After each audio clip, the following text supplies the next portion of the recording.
ఆడవాళ్ళకి చూడండి, ఇదివరకు మీరు పాతకాలం ఫోటోలోకి వెళ్తే జుట్లు ఏడదాకా ఉండేవి, ఇప్పుడు మొత్తం పైకి పోతుంది.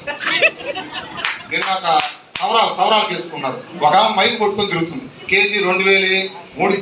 మరి వీధి తిరుగుతుంది, ఎవరు జుట్టు అదంతా? కుంకుడుకాయలు వాడిన రోజులు జుట్టు ఎవరికి?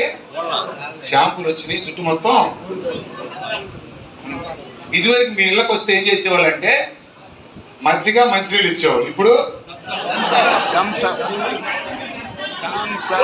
థమ్సప్ కానీ టీ. అందుకే చూడండి, ఈ రెండు లేని రోజుల్లో గ్యాస్ స్టవ్ లేదు, పీసీఓడి సమస్య లేదు. ఎప్పుడైతే ఈ వాడకం వచ్చేసిందో మొత్తం వచ్చేసింది. సో నేను ఎందుకు ఇవన్నీ చెప్పానంటే, జబ్బులు అంటే భగవంతుడు ఇచ్చేవి కావు. నువ్వు ప్రతిరోజు నువ్వు వాడుకునే ప్రొడక్ట్స్ వల్లే మనకు జబ్బులనేవి. ఇంకొక దారుణం ఏంటంటే, ఇదంతా ఎందుకు చెప్పానంటే మీరు బాగా గమనించండి. ఈ ప్రొడక్ట్స్ అన్ని, మీరు వాడుకునే ప్రొడక్ట్స్ అన్ని కూడా ఫస్ట్ మీకు ఎక్కడ కనపడుతున్నాయి? ఎక్కడ కనపడుతున్నాయి కదా? టీవీలో ఫస్ట్ కనపడుతుంది, తర్వాత షాప్ లోకి వస్తుంది, తర్వాత మన బాత్రూంలోకి, బెడ్రూమ్లోకి డైరెక్ట్ గా దూకుతుంది. చాలా జాగ్రత్తగా గమనించండి. ఫస్ట్ టీవీలోకి వస్తుంది. ఇంకొకటి, మీరు ఇంటికి వెళ్ళి చెక్ చేయండి, టీవీలో చూపించిన ఏ ప్రొడక్ట్ కూడా మీ ఇంట్లో ఉండదు. టీవీలో చూపించని ఏ ప్రొడక్ట్ కూడా మీ ఇంట్లో ఉండదు. అంటే ఈ కంపెనీలో తెలివిగా ఏం చేస్తున్నారయ్యా అంటే, మీ యొక్క వీక్నెస్ ని, ఏం వీక్నెస్ ఉంటారు మాకు? ఎందుకంటే 6 దాటితే టీవీ ముందు మొగల రేకులు, విస్తరాకులు, తమలపాకు కూర్చుంటారా లేదా? కూర్చుంటారు కదా. ఈ సందులో చూడండి, మీరు సీరియల్ బ్రేక్ అయిపోతుందని చెప్పి లేవకుండా అన్నం పోతున్నా, పాలు పోతున్నా ఆమె కూర్చుంటారు. మీరు ఈరోజు వాడుకునే ప్రతి ప్రొడక్ట్ కూడా ఆ సందులో గ్యాప్ లోకి వచ్చి సంతూర్, లైజాల్, సర్ఫెక్సల్ మొత్తం ఫస్ట్ మన బ్రెయిన్ లోకి వచ్చే విధంగా ప్లాన్ చేస్తాం. కంపెనీ యొక్క తెలివి ఏంటంటే, రైట్, మన బ్రెయిన్ కున్న వీక్నెస్ ఏంటంటే, నువ్వు రిపీటెడ్ గా ఏదైతే చూస్తావో నీ కళ్ళతోటి, రేపు షాప్కి వెళ్ళినప్పుడు నీకు అన్కాన్షియస్ గా నువ్వు దానిపై కొనుక్కొచ్చుకుంటావు. అందుకే చూడండి, ఒక చున్నీ అవసరం అయితే మ్యాజిక్ చున్నీ కోసం 6 షాపులు తిరుగుతారు కదా. ఈ ముక్కుల్లోకి, చెవుల్లోకి 2 రోజులు తిరుగుతారు మీకు నచ్చకపోతే. మరి ఎప్పుడన్నా మీరు ఒంట్లోకి పోసుకునే నూనెను కానీ, రుద్దుకునే పేస్ట్ కానీ సెలెక్ట్ చేశారా?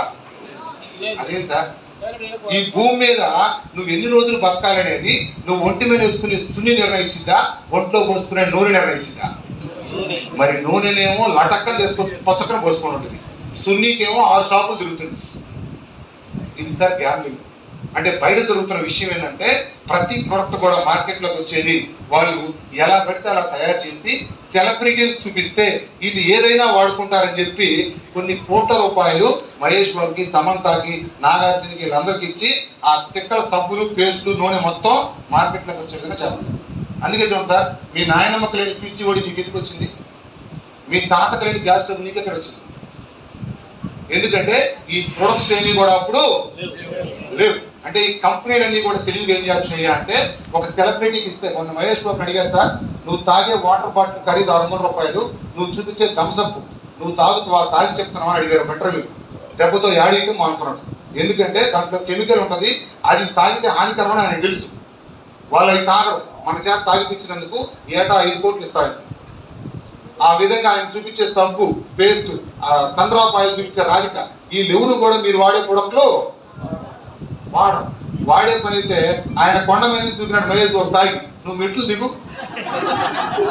పలక్కమాట. చూడండి, అర్థమవుతుందా? ఇవన్నీ ఎందుకు చెప్పానంటే, మన ఆరోగ్యం పాడవడానికి గల మెయిన్ కారణం ఏంటంటే, మనం రోజు వాడుకునే ప్రొడక్ట్స్. ఈ కంపెనీలు తెలివిగా ఏం చేస్తున్నాయి అంటే, ఆ ప్రొడక్ట్లని మనం చూసే మనకున్న వీక్నెస్ ఏంటంటే టీవీ, మీడియా. ఈ మీడియాను అడ్డం పెట్టుకొని ఫస్ట్ మన బ్రెయిన్ లోకి వచ్చే విధంగా ప్లాన్ చేస్తున్నారు. దీనివల్ల ఏం జరుగుతున్నాయి అంటే, ఈ ప్రాసెస్ లో వాడుకున్న వాళ్ళకేమో జబ్బులు వస్తున్నాయి. ఏమవుతున్నాయి? తయారు చేసిన వాడికి, చూపించిన వాడికి.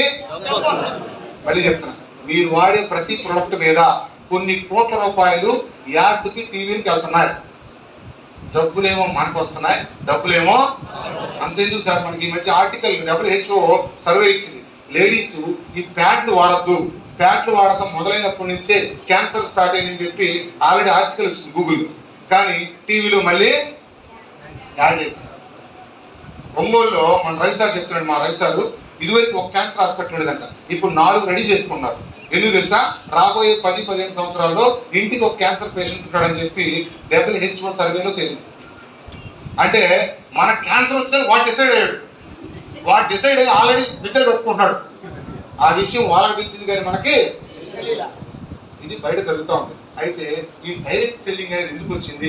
ఈ డైరెక్ట్ సెల్లింగ్ అనే వ్యవస్థ, ఇట్లాంటి వెస్టేజ్ అనే కంపెనీని గవర్నమెంట్ ఎందుకు ఒప్పుకుందయ్యా అంటే, ఇక్కడ ఈ డైరెక్ట్ సెల్లింగ్ అనే వ్యవస్థ ఫస్ట్ స్టార్ట్ అయింది అమెరికా. ఎక్కడ? అమెరికా. ఇది ఎందుకు వచ్చిందయ్యా అంటే, బయట జరుగుతున్న ఈ కల్తీ వ్యవస్థని ఆపి ఆ మధ్యవర్తులకు ఇచ్చే డబ్బుల్ని మనకు వాడుకున్న వాళ్ళకే ఇస్తే ఇటు ఉపాధి దొరికింది, వాడుకున్న వ్యక్తికి ఆరోగ్యం వచ్చిందని చెప్పి ఈ డైరెక్ట్ సెల్లింగ్ అనే వ్యవస్థని నాబోటి ఒక వ్యక్తి వెళ్ళి గవర్నమెంట్ దగ్గర చెప్పాడు. ఏం చెప్పాడు అంటే, సార్ మీరు బయట కంపెనీలన్నిటికీ పర్మిషన్ ఇస్తున్నారు, దౌర్భాగ్యం ఏంటంటే గుట్కా కూడా ఆడుతున్నారు. 3 హీరోలు సార్ పోటీ పడి ఏటా 5 కోట్లు మన చేత నవిలిపించి క్యాన్సర్ రప్పించినందుకు, మన చేత నవిలిపించి క్యాన్సర్ రప్పించినందుకు ఒక్కొక్క వ్యక్తికి 5 కోట్లు నజరా. ఓకేనా? ఇది బయట జరుగుతుంది. అయితే డైరెక్ట్ సెల్లింగ్ అనే వ్యవస్థ అమెరికాలో స్టార్ట్ అయింది. ఎందుకు స్టార్ట్ అయిందంటే, ఒక వ్యక్తిని గవర్నమెంట్ దగ్గర చెప్పాడు, సార్ ఇప్పుడు దాకా మీరు తిక్కల కంపెనీలు మొత్తానికి పర్మిషన్లు ఇచ్చారు. పర్మిషన్ ఇవ్వడం వల్ల ఏం జరుగుతున్నాయా అంటే, వాడుకున్న వ్యక్తికేమో జబ్బులు వస్తున్నాయి, తయారు చేయించినోడికి చూపించినోడికి జబ్బులు వస్తున్నాయి. కానీ నా దగ్గర ఒక వండర్ఫుల్ ప్లాన్ ఉంది సార్, అదే డైరెక్ట్ సెల్లింగ్. అంటే ఏందయ్యా అంటే, డైరెక్ట్ సెల్లింగ్ అంటే ప్రొడక్ట్స్ నేనే తయారు చేస్తాను. ఎవరు? ప్రొడక్ట్స్ నేనే తయారు చేస్తాను. ఈ సమంత, మహేష్ బాబు, ఇలియానా వీళ్ళెవరు అంటే, నా కంపెనీకి యాడ్ ప్రమోషన్ ఎవరు ఉండరు. నేనే డైరెక్ట్ గా షాప్లు పెట్టుకుంటాను, పెట్టుకొని క్వాలిటీ ప్రొడక్ట్ ఇస్తాను సార్ అన్నాడు. అప్పుడు గవర్నమెంట్ ఏమడిగిందంటే అతన్ని, బయట ఎన్ని కల్తీ అన్నావు కదా, ఏమని చెప్పారు? బయట ఎన్ని నువ్వు కల్తీ చేయని గ్యారంటీ. చాలా మందికి వెస్టేజ్ వాళ్ళు కూడా అంత క్వశ్చన్లు కూడా, బయట ఎన్ని కల్తీ అన్నావు కదా, నువ్వు కల్తీ చేయవని, అంతే కదా? ఎవరైనా అడగచ్చు, మిమ్మల్ని కూడా అడుగుంటారు. ఈ పాయింట్ సార్ నన్ను బిజినెస్ కనెక్ట్ చేయడానికి కారణమైంది. వెస్టేజ్ లో ప్రొడక్ట్స్ ఎందుకు కల్తీ కావు, ఎందుకు క్వాలిటీ లేకుండా తయారు చేయాలంటే సింపుల్ లాజిక్. ఈ రోజు మీరు వాడుకున్న సంతూర్ సబ్బు ఎవరో టీవీలో చూపిస్తే నువ్వు వాడుతావు. అంటే ఫస్ట్ ప్రొడక్ట్ ఎక్కడికి వచ్చింది? టీవీలోకి వచ్చింది. టీవీలో చూసి నీవు ఇంట్లో తెచ్చిపెట్టుకో. ఇక్కడ పాయింట్ ఏంటంటే, వెస్టేజ్ లో ఉన్న ఏ ప్రొడక్ట్ కి యాడ్లు, టీవీలు, ప్రమోషన్లు ఇది వాడుకోమని చెప్పడానికి మహేష్ బాబు, సమంత అంటే కస్టమర్ బ్రెయిన్ లోకి వాళ్ళు తీసుకొచ్చే అవకాశం.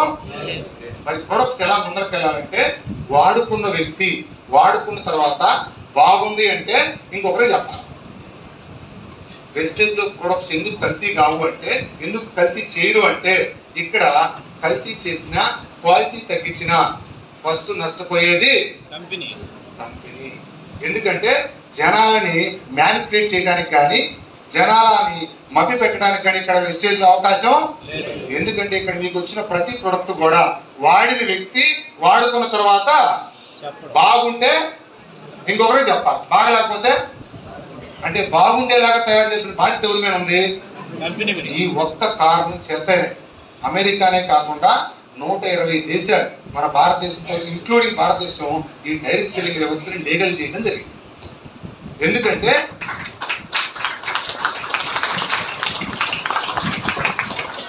ఎందుకంటే ఇక్కడ మాత్రమే జనాలకి క్వాలిటీ ప్రొడక్ట్ అనేది దొరికింది. ఎందుకంటే ఎగ్జాంపుల్ సార్, ఇప్పుడు చిన్న ఎగ్జాంపుల్ మీకు అర్థమైపోతుంది, ఫాస్ట్ గా చెప్పడం మీకు మిస్ అయిన ఒక పాయింట్. ఇప్పుడు నేను సోప్ తయారు చేస్తాను, ఎక్కడ? కొండేరు. మామూలుగా నాకు 2 మార్గాలు ఉన్నాయి అమ్ముకోవడానికి. ఎన్ని ఉన్నాయి? సింపుల్ గా శ్రీడేలకు ఇచ్చాను అనుకో, పోయి 1 కోటి రూపాయలు శ్రీడేలకు ఇస్తే, ఎవరికి? శ్రీడేలకు ఇస్తే ఆమె వచ్చి ఆడిచ్చు, నా సబ్బు సెకండ్ లో 1 కోటి ఎముడు పోతే పోవాలి. ఏం పెట్టి రుద్దుకుంటాను. ఎందుకంటే ఆమె తెల్లగా ఉంది, ఆమె చూపించింది, నీ బ్రెయిన్ లో తెలిసిపోయింది, నువ్వు ఎట్టన్నా రుద్దుకుంటావు. ఇప్పుడు దాకా రుద్దుకున్నావా లేదా? రుద్దిరు. ఇప్పుడు పాయింట్ ఏంటంటే, అదే సోప్ 2వ మార్గం ఉంది. అదే నేను ఎంచుకున్న డైరెక్ట్ సెల్లింగ్ మార్గం. అంటే ఎగ్జాంపుల్, ఫస్ట్ టైం నీకు కావాలి తీసుకొచ్చే సోప్, ఇంతకుముందు యాడ్లో, టీవీలో ఫస్ట్ లక్ష్మణ్ సార్ దగ్గరికి వచ్చాను. సోప్ సార్ నేను కొండేపులో తయారు చేశాను, డైరెక్ట్ సెల్లింగ్ అనే ప్రాసెస్ లో వచ్చాను సార్, నేను యాడ్లు, టీవీ లేవని చెప్పాను. ఇప్పుడు ఫస్ట్ టైం లక్ష్మణ్ సార్కి సోప్ ఇచ్చా. ఇప్పుడు నా పాయింట్ ఏంటంటే ఆయనకి అమ్మడం కాదు, ఆయన వాడుకున్న తర్వాత బాగుంటే ఇంకొకరికి చెప్తాడు, అట్లా సబ్బులు మొత్తం బాగుంది. ఇప్పుడు పాయింట్ ఏంటంటే ఆయన రుద్దుకున్నాక బాగుంటే ఇంకొకరికి చెప్తాడా, బాగలేకపోయినా చెప్తాడా? బాగుంటే చెప్తాడా, బాగలేకపోతే చెప్తాడా? ఇప్పుడు క్వాలిటీ ఉంటే చెప్పాడా, క్వాలిటీ లేకపోయినా చెప్తాడా?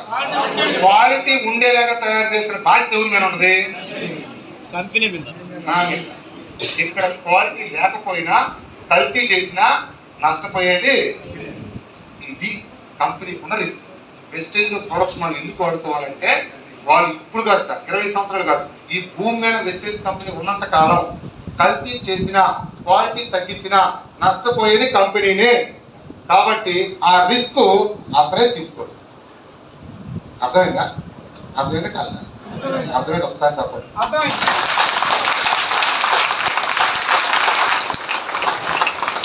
మీకు కావాలంటే ఆ ప్రొడక్ట్ మీద వెనక్కి తిప్పుకుంటా సార్, చూసుకోండి. ప్రతి ప్రొడక్ట్ మీద నువ్వు తీసుకెళ్లి వాడుకో.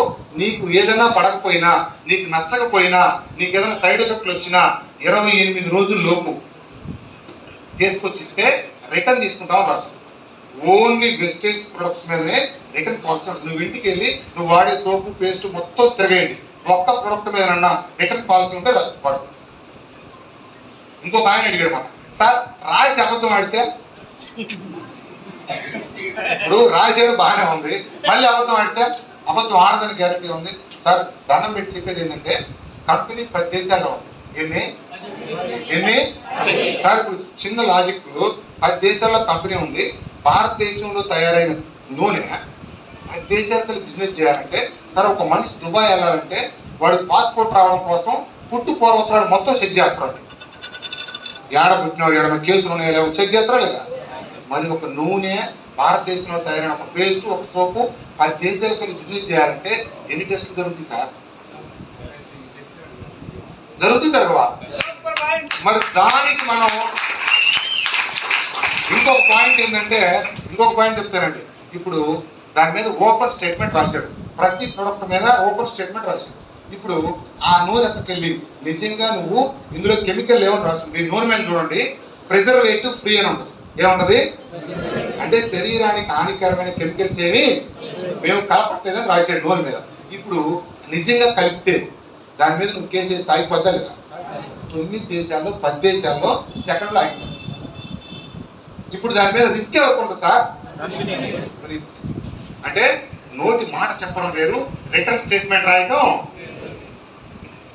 అది ఇక్కడ కాదు సార్. మన భారతదేశంలో ఏదైనా అమ్మచ్చు, 10 దేశాలతో బిజినెస్ చేయడం అంటే ఇట్స్ నాట్ ఈజీ. అర్థమైందా? ఇంకా నమ్మకం ఏం చేయాలంటే చేయగలిగింది ఏమీ లేదు. తర్వాత నా నెంబర్ ఇస్తాను, కలవండి. ఓకే. సో ఇప్పుడు పాయింట్ ఏంటంటే డైరెక్ట్ సెల్లింగ్ వ్యవస్థ ఎందుకు వచ్చిందయ్యా అంటే, ఒకటి ప్రతి ఇంటికి క్వాలిటీ ప్రొడక్ట్ ఇవ్వడానికి. ఏంటి? ఇంకొక పాయింట్ ఏంటంటే ఇందులో ఆదాయం ఉందని చెప్పాను. ఏముందన్నాను? ఫస్ట్ ఆరోగ్యం వచ్చింది, రెండోది ఆదాయం వచ్చింది. ఆదాయం ఎట్ట వచ్చిందంటే సింపుల్ సార్, ఇందులో టీవీలు, యాడ్లు, ప్రమోషన్లు ఏమి లేవు. ఇప్పుడు దాకా కంపెనీ ఏం చెప్పిందంటే, అయ్యా సంతూర్ సబ్బు నువ్వు రుద్దుకొని చీల తెచ్చుకొని అరవింద్ కాడికి పోతుంటే డబ్బులు మహేష్ బాబు పోతున్నాయి. ఎవరు పోతున్నాయి? చీలేమో నీకు, డబ్బులేమో గ్యాస్ డబ్బులేమో నీకు, డబ్బులేమో రాజకీయ. ఈ విధంగా బయట ప్రొడక్ట్లను వాడుకోవడం వల్ల జబ్బులు మనకు వస్తున్నాయి, డబ్బులు. ఈ డైరెక్ట్ సెల్లింగ్ ఏం చదువుతున్నాయా అంటే, ఇక్కడ ఆ బయట రుద్దుకునే సోప్ ఏదో ఇక్కడ రుద్దుకో, నీకు బాగుంటే ఇక్కడ యాడ్లు, టీవీలు, మహేష్ బాబు లేడు కాబట్టి ఆ ప్రమోషన్ ఏదో నువ్వు చేసుకో, ఇక్కడ మహేష్ బాబుకి ఇచ్చే డబ్బులు నీకే ఇస్తాను ఆయన అని చెప్తున్నా.